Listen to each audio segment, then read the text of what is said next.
He would wait, he would apply pressure, and eventually Vienna would simply open its gates. But he had miscalculated.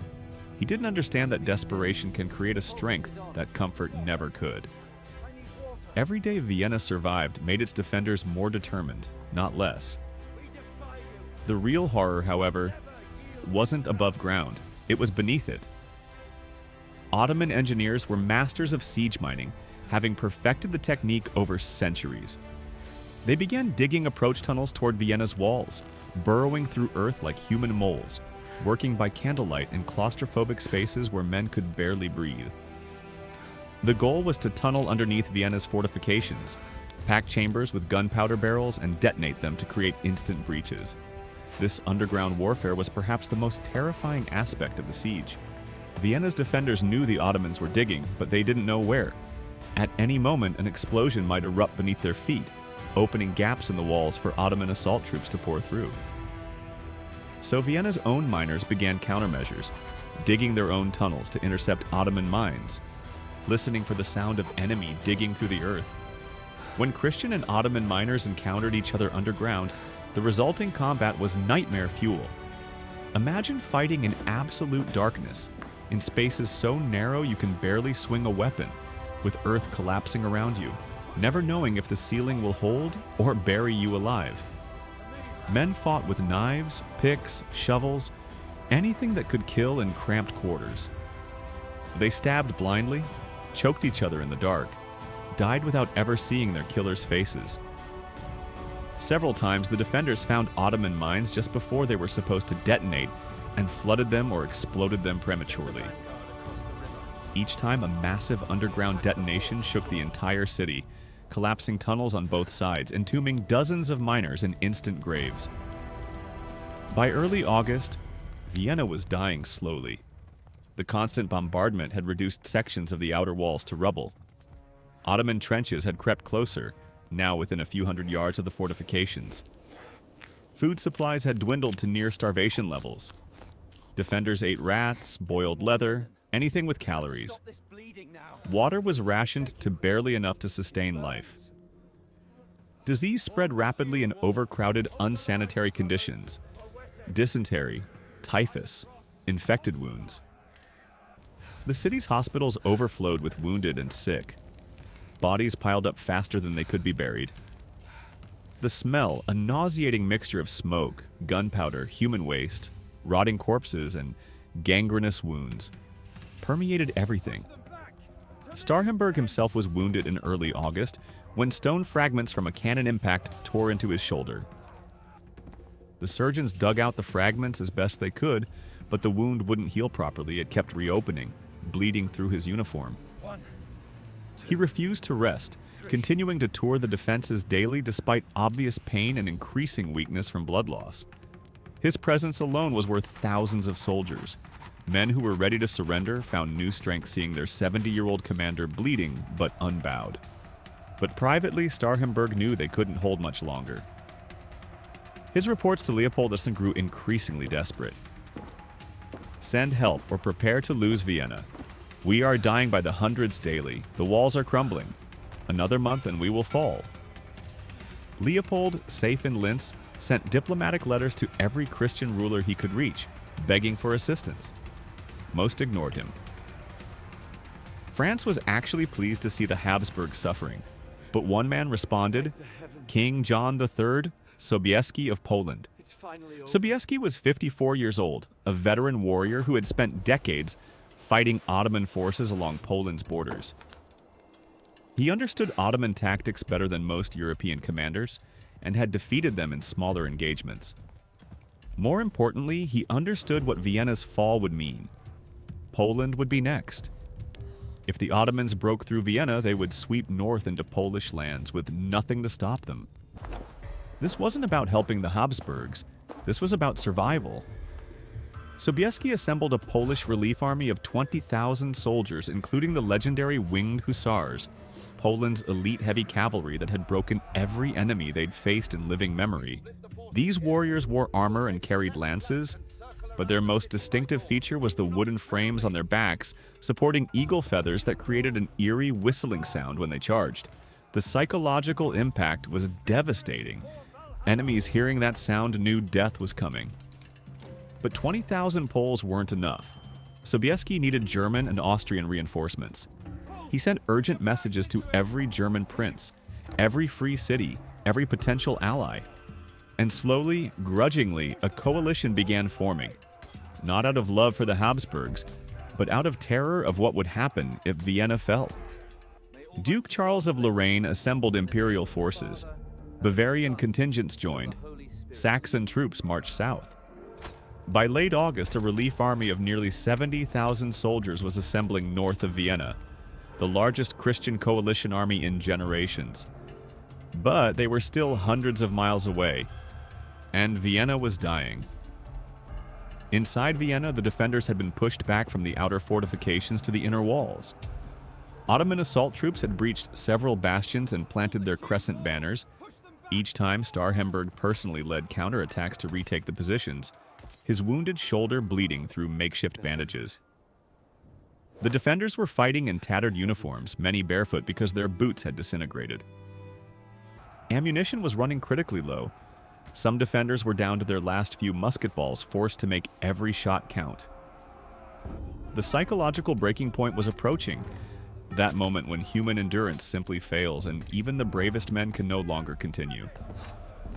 By early September, Vienna was balanced on a knife's edge. One more major assault would likely break through. Starhemberg knew it. Kara Mustafa knew it. The defenders could see it in each other's hollow eyes. Then, on the night of September 11th, a sentry on Vienna's northern walls saw something that made no sense. Lights moving in the darkness on the hills beyond the Ottoman camp. At first, he thought exhaustion was causing hallucinations. Then more lights appeared. Hundreds, thousands of torches moving through the northern forests like fireflies. The bells of Vienna began ringing wildly. Not the measured tolling that marked hours, but frantic clanging of alarm and hope mixed together. Word spread through the city in minutes. The relief army had arrived. Starhemberg climbed to the highest tower despite his wounds and stared at those distant lights. Tears ran down his scarred face, the first time anyone had seen him cry. "We held," he whispered. "God forgive us, we actually held long enough." Outside the walls, Kara Mustafa also saw those lights and understood immediately what they meant. His certainty of easy victory evaporated in an instant, replaced by the cold realization that he now faced a two-front battle. Vienna's stubborn defenders behind him, and a fresh European army approaching from the north. He summoned his commanders for emergency war council. Some urged immediate assault on Vienna before the relief army could attack. Others advised withdrawing to better defensive positions. Kara Mustafa, his pride wounded, but his tactical mind still functioning, made a calculated decision. He would hold his siege lines, position forces to face both threats, and crush the Christian relief army before it could coordinate with Vienna's garrison. It was theoretically sound strategy, his 300,000 soldiers still vastly outnumbered the combined Christian forces. But theory and practice are different things. The relief army, led by Sobieski and Duke Charles of Lorraine, faced a significant challenge: how to reach Vienna's walls across terrain dominated by Ottoman forces. They chose a daring approach, marching through the Kahlenberg Hills, forested high ground north of Vienna that offered both cover and elevation advantage. Through the night of September 11th, 12, the Christian army moved through narrow forest paths, dragging artillery up steep slopes, maintaining silence to preserve surprise. Polish hussars led the way, clearing obstacles, marking paths. German infantry followed in columns. Priests walked among the troops, offering blessings, hearing confessions, preparing souls for battle. Many soldiers believed they were marching toward death. The odds were still daunting, but they marched anyway, driven by faith, fear, and the knowledge that retreat meant abandoning Vienna to its fate. Dawn broke on September 12, 1683, revealing the full scope of what was about to unfold. From the Kahlenberg ridges, the Christian commanders could see Vienna below, its walls shattered, smoke rising from fires, the Ottoman siege work surrounding it like a noose. Between the hills and the city stretched the massive Ottoman encampment, tens of thousands of tents and fortifications. The Christian army began descending from the hills in 3 columns. Duke Charles of Lorraine's imperial forces moved down the left, engaging Ottoman positions at the edge of the camp. German infantry advanced in the center, fighting through prepared Ottoman trenches and redoubts. Polish forces held the right flank, moving deliberately, conserving strength for the decisive moment Sobieski knew was coming. The battle spread across miles of broken ground.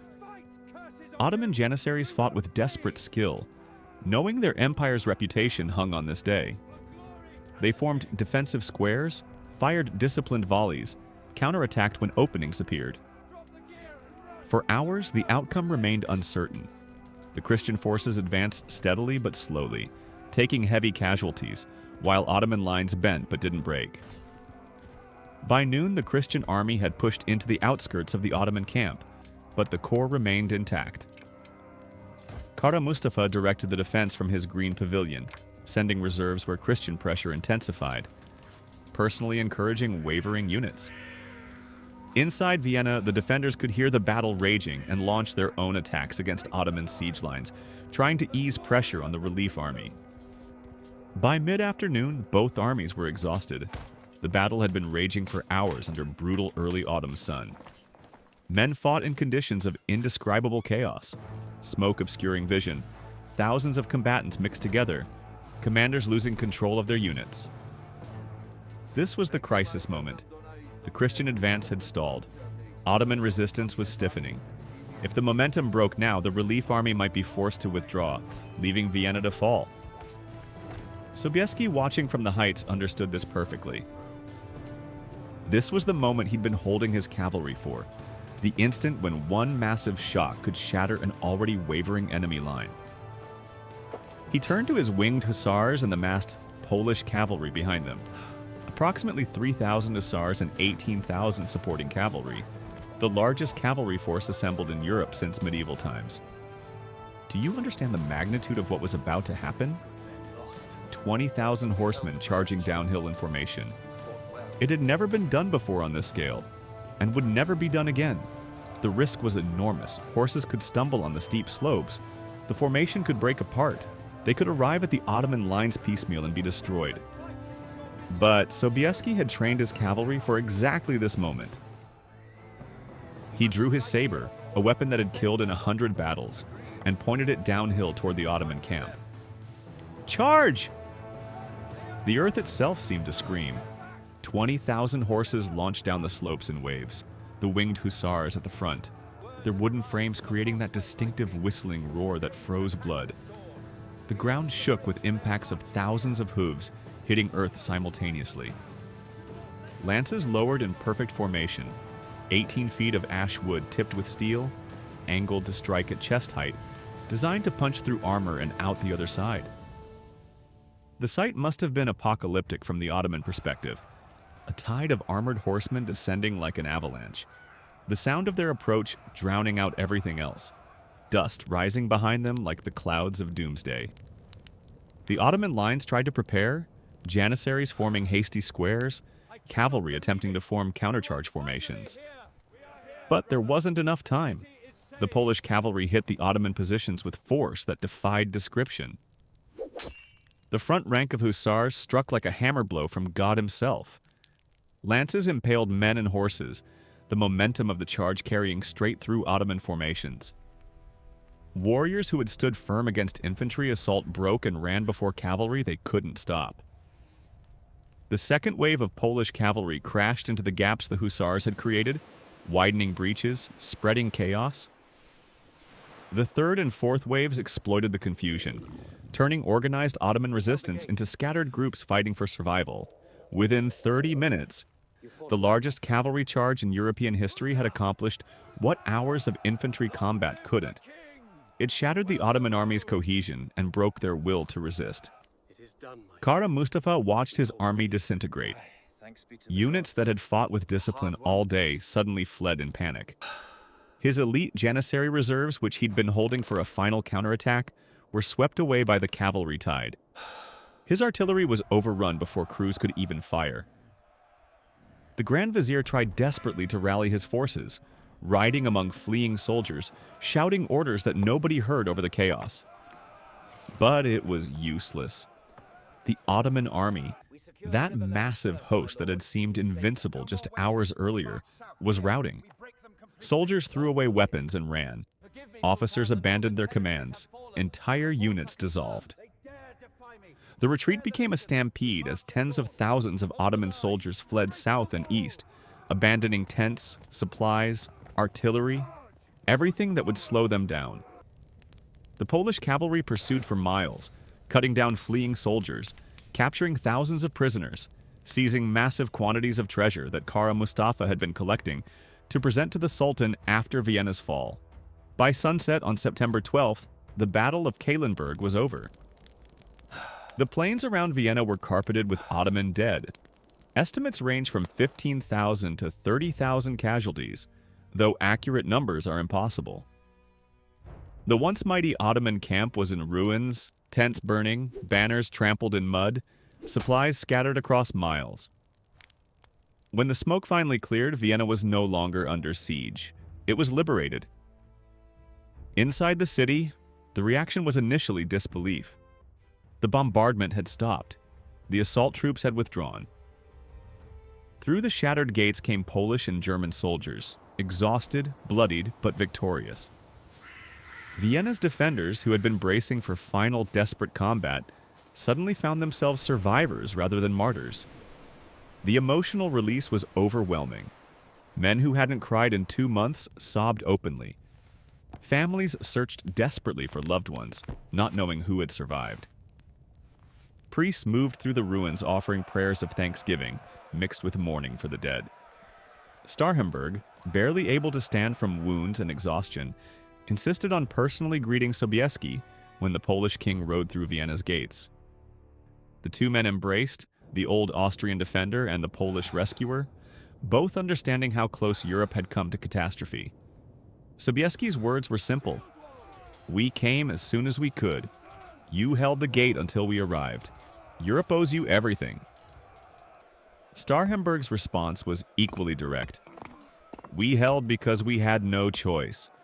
You saved us because you understood what was at stake. Now Europe has a chance."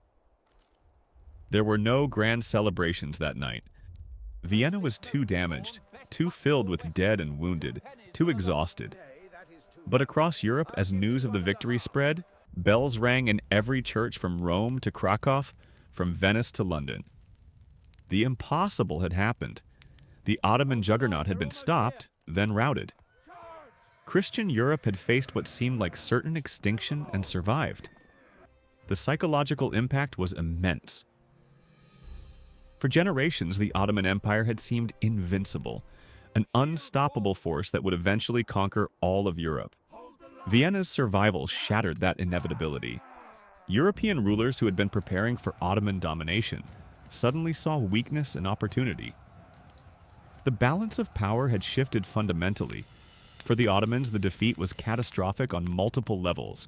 Militarily, they'd lost their best army, their siege equipment, their supplies. Psychologically, the aura of invincibility was destroyed. Politically, the failure demanded a scapegoat. Word of the disaster reached Sultan Mehmed IV in Istanbul. His reaction was cold fury. Kara Mustafa had promised victory, had assembled the largest Ottoman army in history, and had failed spectacularly. A messenger was sent to find the Grand Vizier, who had fled with the remnants of his army into Hungary. The messenger carried no letter, no official decree, just a silken cord. In Ottoman culture, this was an unmistakable symbol. Death by strangulation awaited. Kara Mustafa received the messenger in his tent, surrounded by the wreckage of his ambitions. He knew what the cord meant. He had seen it delivered to other failed commanders. He could have fled, could have tried to raise a rebellion, could have fought for his life.